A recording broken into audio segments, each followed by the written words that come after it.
I know you guys work with a lot of companies, some very large companies also.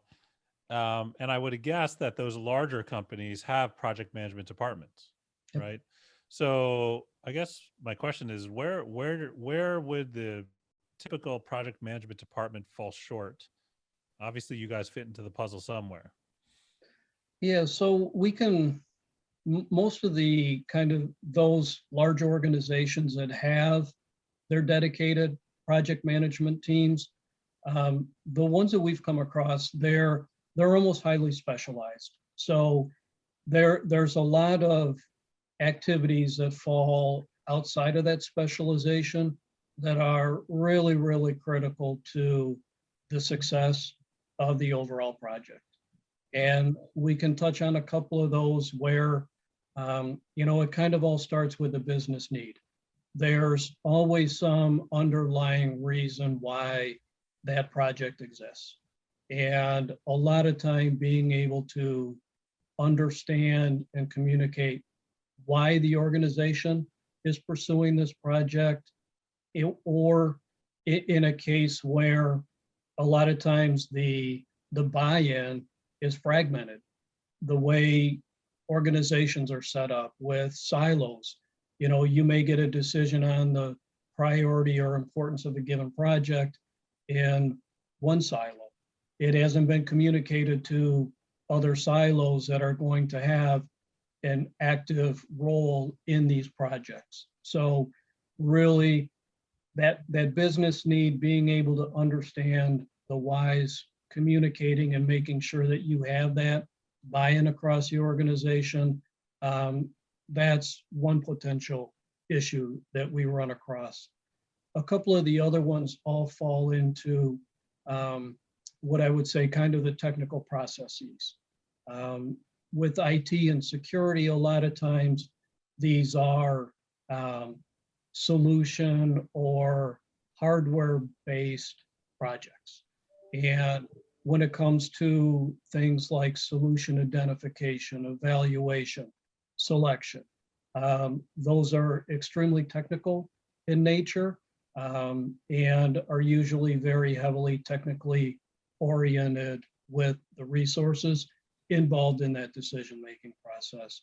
That typically falls outside of the standard PM team or project management organization. If you dig a little deeper into those technical processes, you have deployment activities, activation, acceptance testing, and ultimately once it's deployed, you have some sort of service or customer or application migration.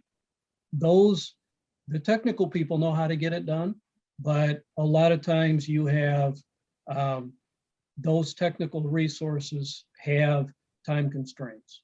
And it's very challenging for those resources to take the time to clearly articulate or educate non-technical people in what's really involved in those processes, in those activities. And when you're talking projects, it eventually gets down to timeframes. And the PM resources that you typically encounter, they're not familiar with those processes. They're not familiar with the technical requirements. And to be honest, they really don't know what questions to ask or where to start. So kind of right off the bat, they're kind of behind the 8 ball when it comes to identifying tasks and putting appropriate schedules together. The other component we touched on a little earlier, this all ties to security.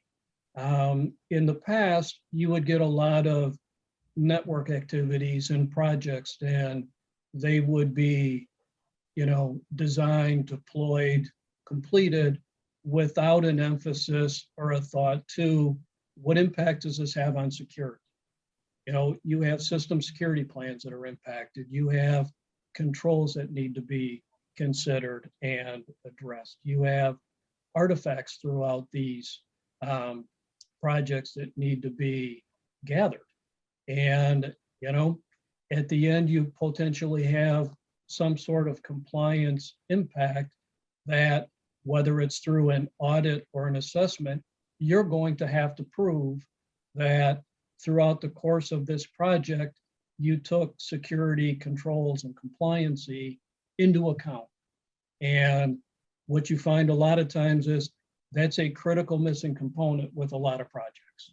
And then your auditors come in, your assessors come in, and now you've got a very short interval to go back and retrace your steps, gather your detail and your artifact to prove you did what you did in a manner that you were supposed to stay in compliance and with those security in mind.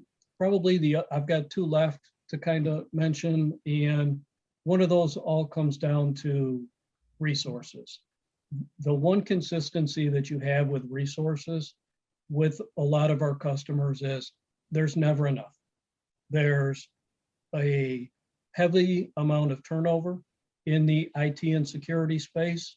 A lot of times these resources are backfilled or filled with contractors. So, we've had projects where we've lost, your CISO in a given organization is left. That creates a leadership void and a directive type void. You get a lot of contracts or contractors whose contracts are not renewed or they get moved from one project to another. Those are examples of where some teams fall short. And the other big one that comes to mind, and we've touched on this in a couple cases, is just the overall risk management. A lot of times project plans get put together, you identify your tasks and your schedule, but there is no clear-cut way when things become in jeopardy or you identify gaps or risks. Now that they're identified, what is the process or what is the appropriate level to take those issues to so they get the attention they need and they get resolved timely so that the project stays on track.